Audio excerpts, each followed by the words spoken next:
Prieš 10 metų biblioteka buvo labai maža, bet maža paslaugų prasme. Savo lankytojams galime pasiūlyti vos kelis kompiuterius. Tačiau laikai keičiasi, keičiamės ir mes.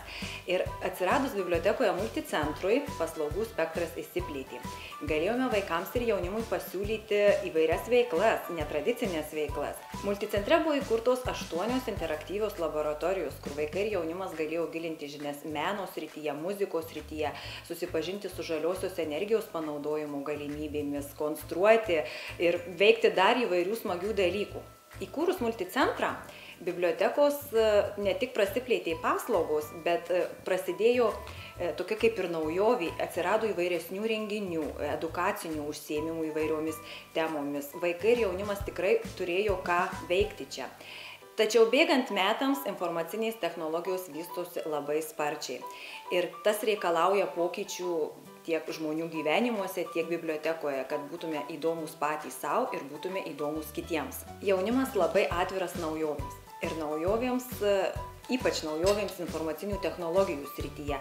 Jam be galo svarbu yra kuo išmanesnis telefonas, kuo naujesnis kompiuteris ar ten kuo sudėtingesni kompiuteriniai žaidimai.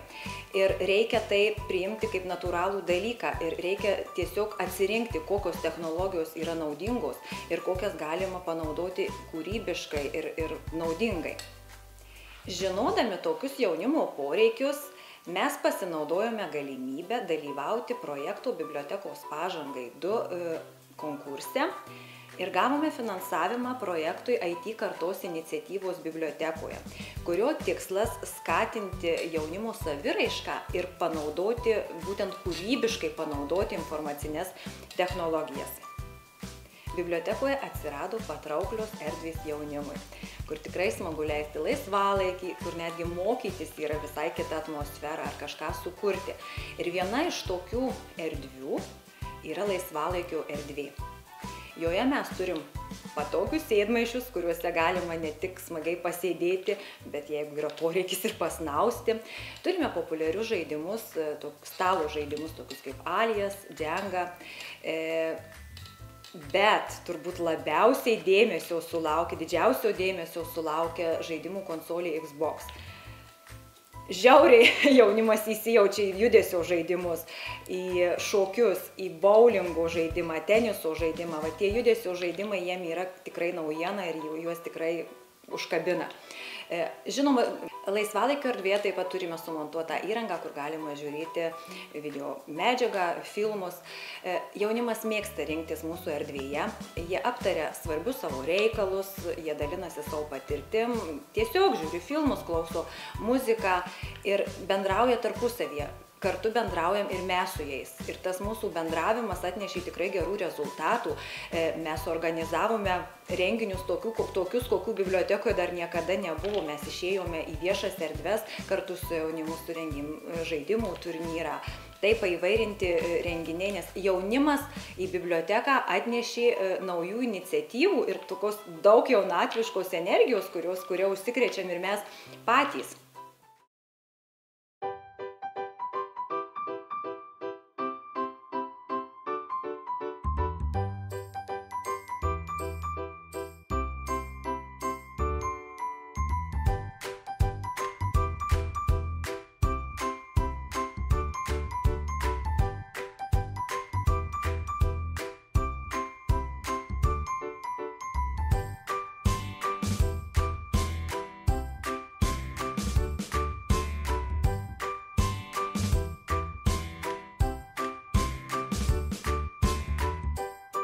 Norėtume padėkoti multicentrui, kad priėmė mus pačiu sunkiausiu metu.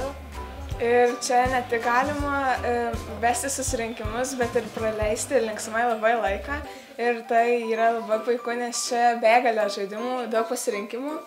Atsimenu tą kartą, kad mes čia likom po susirinkimų. Jo, labai smagu buvo, nes atsimenu, grįžti namo tai buvo labai sunku, bet svarbiausia gera nuotaika labai. Ir kas dar, kad čia kolektyvas visada nebus susiraukęs, visada galima paklausti ko nors ir atsakys kuo šilčiausiais žodžiais. Tai va tas labai įsiminė ir tikrai visada laukiami esame. čia visą laiką smagu sugrįžti. Tai dar buvo žaidimų vakaras, tai jis tikrai buvo nusisekęs, nes tikrai net nesitikėjau, kad tiek daug žmonių ateis ir visi taip gražiai atsiliepė apie tą vakarą, tai net smagu iš tikrųjų, kad įdedi tiek darbo ir Kiti tai pasiseka. Taip. Ir manau, net po to vakaro visi dažniau net norėjau lankytis į multicentrą ir šiaip vis klausinėjau, kas dar bus, kas dar. Ir paskui vėl turėjom vakariuką kitą tokį, tai taip tikiuosi dar greitų metų irgi suorganizuosim ką nors. Tai labai yra smagu, kad biblioteka imasi iniciatyvos ir visokius projektus rengia jaunimui.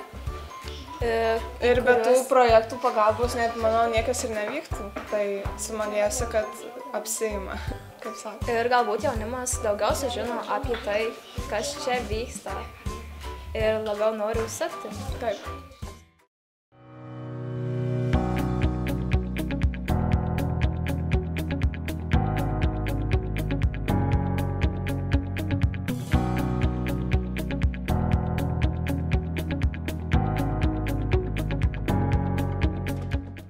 Marijampolė nuostabus miestas, kuriame turime ne ką mažiau nuostabaus jaunimo, kuris yra labai progresyvus ir kuriantis. Šiais metais projekto dėka biblioteka įsigijo nuostabių dalykų, tai yra garso įranga, su kuria jūs galite įrašyti savo dainas, realizuoti savo idėjas. Aparatūra įranga, kur yra šitame multicentre ir bibliotekoje, yra ne ką prastesnė už tą, kurią aš turiu namuose ir kurią naudoju profesionalioje įrašų studijoje. Šios erdvės yra atviros visiems, pradedant nuo mažiausių, baigiant pačiais vyriausiais ir seniausiais, kurie dar pajėgia ateiti, kurie turi norų, kurie turi kūrybinių idėjų, tai visuomet yra laukiami ir mes esam pasiruošę jiems padėti. Kalbant apie įrangą, turime profesionalų kondensatorinį mikrofoną, kuris, kaip ir minėjau, yra naudojamas profesionaliuose įrašų studijose, tiek Lietuvoje, tiek užsienyje. Na ir tikrai ne kiekvienas jaunas žmogus gali sau leisti tai įsigyti ir tuo naudotis. Tai tiesiog pas mus galite tą padaryti nemokamai. Žinoma, nei vienas garsinis kūrinys nepraėjo be video ir nebuvo taip įdomu. Tai tiesiog pas mus taip pat yra galimybė tą dalyką padaryti, sujungti garsą su video ir galite nusifilmuoti savo vaizdo klipą. Taip pat ir nusifotografuoti savo albumo viršelį. Šios studijos bibliotekai reikia neišvengiamai ir labai džiaugiuosi, kad jinai atsirado būtent čia bibliotekoje, kadangi ir muzika, ir skaitymas, ir menas yra neatsiejami dalykai. Taigi džiaugiu, kad būtent čia ir įsikūrė šita įrašų studija.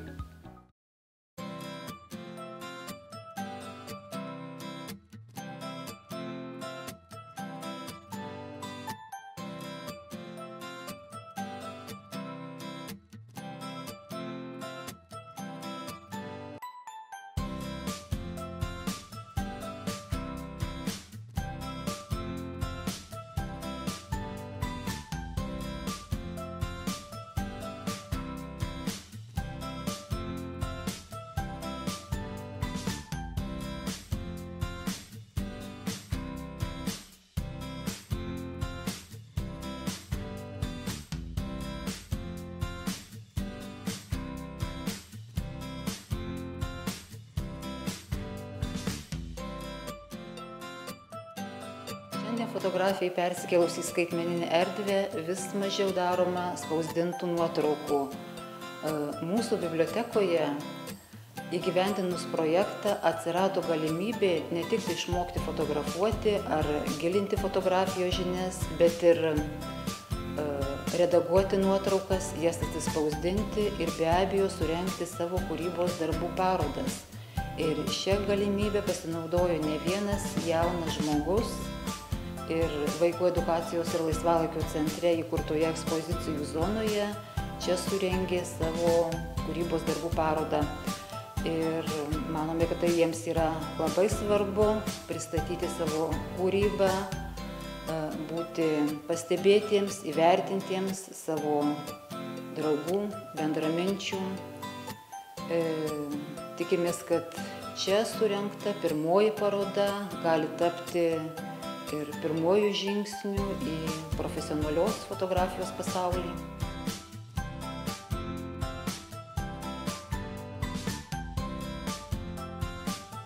Besidomėdama fotografiją, išgirdau, kad bibliotekoje vyksta mokymai fotografų.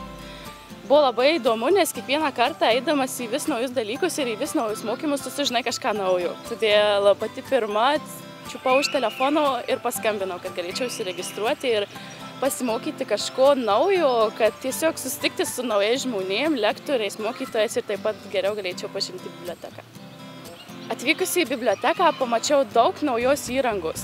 Tai buvo ne tik paprasta biblioteka su įvairiom knygom, bibliotekininkėm, bet ir pati fotostudija. Jinai buvo nauja, buvo labai nauja matyti, kad mūsų mieste, mūsų bibliotekoje yra fotostudija, kuri gali bet kam leisti ją naudotis, gali visi tobulėti, visi fotografuoti ir taip pat pasisemti naujos patirties. Turbūt kiekvienas fotografas nori parodyti visiems savo darbus, taip ir aš mintyse kirbėjo didelį mano svajonį padaryti savo nuotraukų parodą.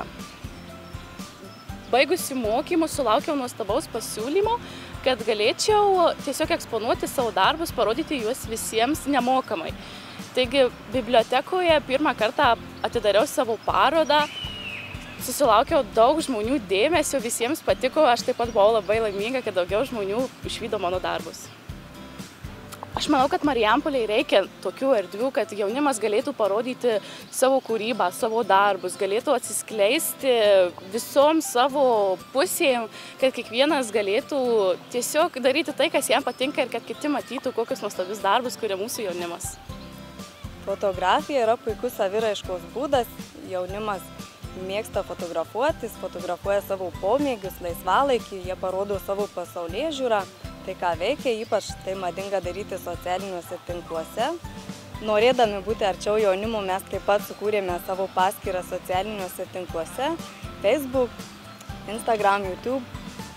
Fotografuoti galima labai įvairia technika, juostiniais fotoaparatais, taip vadinamomis muilinėmis, telefonais, taip pat ir profesionaliais veidrodiniais fotoaparatais ir nebūtina šitą techniką pirktis, mokėti didelius pinigus ir galbūt po to jinai stovės kažkur tai padėta kamputį.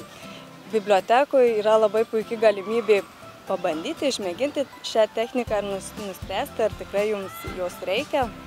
Čia galit pabandyti veidrodinį fotoaparatą, objektyvus, išmėginti studijinę fotografiją su blykstėmis, šviesomis ir keičiamais ekranais.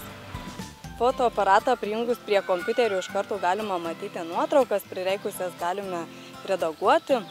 Jaunimas tam tikrus fotografinės kompozicijos elementus galėjo išmokti fotografijos mokymuose, tačiau ir dabar nereikia nusiminti, nes mes patys esame išklausę fotografijos kursus ir puikiai galime jums padėti, patarti kažką, galbūt pasitarti kartu.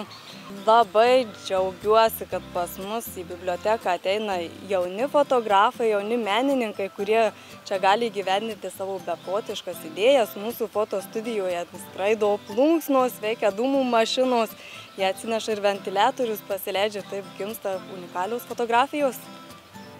Fotografiją pradėjau domėtis prieš 2 metus kažkur, 1,5 metų, kai brolis nusipirko pirmą fotoaparatą savo ir tada internete kažkaip užmačiau, kad ten nuotraukos gražios.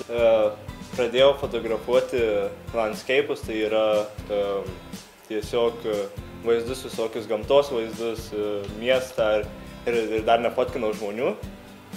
O pradėjau žmonės fotografuoti, tai prieš pusę metų, gal prieš metus kažkur ir turėjau savo pirmą fotosesiją, kuri nelabai buvo pavykus, nes dar vis mokiausi ir dar dabar mokiausi. Ir tada brolis nusipirko fotoaparatą ir tas fotoaparatas pas mane dabar daugiau laiko praleidžia negu pas jį, nes jis tiesiog jį buvo nusipirkęs. Fotostudiją atradau, neatsimenu laiko kada, bet tai buvo, manau, kad buvo 2015 metų rugsėjo mėnesis, kažkas tokio. Fotkinau, man atrodo, Deividą, draugą fotkinau, kuriam reikėjo nuotraukų ir tada čia pasakė, kad studija yra ir aš taip, ką studija, kokia studija. Sako, jo, bibliotekoje yra studija, nemokamai viską, nereikia nuomotis su visom šviesom, su viskuo. Ir tai buvo wow, Marijampolėje bibliotekų studija yra kur nemokamai, nes žinau, kad Marijampolėje yra viena studija, bet bute įrengta ir kainuoja ten berods 20 eurų per valandą, kad tiesiog čia nemokamai ir čia su visa įranga, su šviesom ir net fotoaparatą pasiūlo ir viską. Tiesiog labai nustebau, kai pasakė, kad fotostudija bibliotekų yra. Aš tai manau, kad tikrai reikia, nes pirmas dalykas, jaunimas atranda save per tokius dalykus, jiem nereikia mokėti ir jie išbando save kiekvienoje srityje. Ir tiesiog, kad kaip užsiėmimas gaunasi, kad jie nevaikšto gatvėm, nedaro nesąmonių, nedaužo langų ir ten nusikaltimų kažkokių nevykdo. O čia tiesiog taip užimtumas būna ir ateina ir tada nekyla noras kažko kito daryti, o tik tai ateiti ir čia prasibandyti save ir realizuoti save kažkaip. Smagu, kad jaunimas renkasi biblioteką laisvalaikių praleidimui.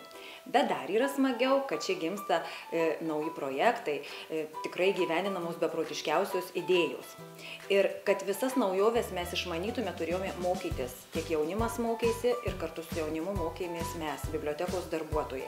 O dabar visą tai taikome praktiškai multicentre esančiose audiovizualinių menų dirbtuvėse. Fotografija, filmai, muzika, internetas yra neatsiejama jauno žmogaus gyvenimo dalis.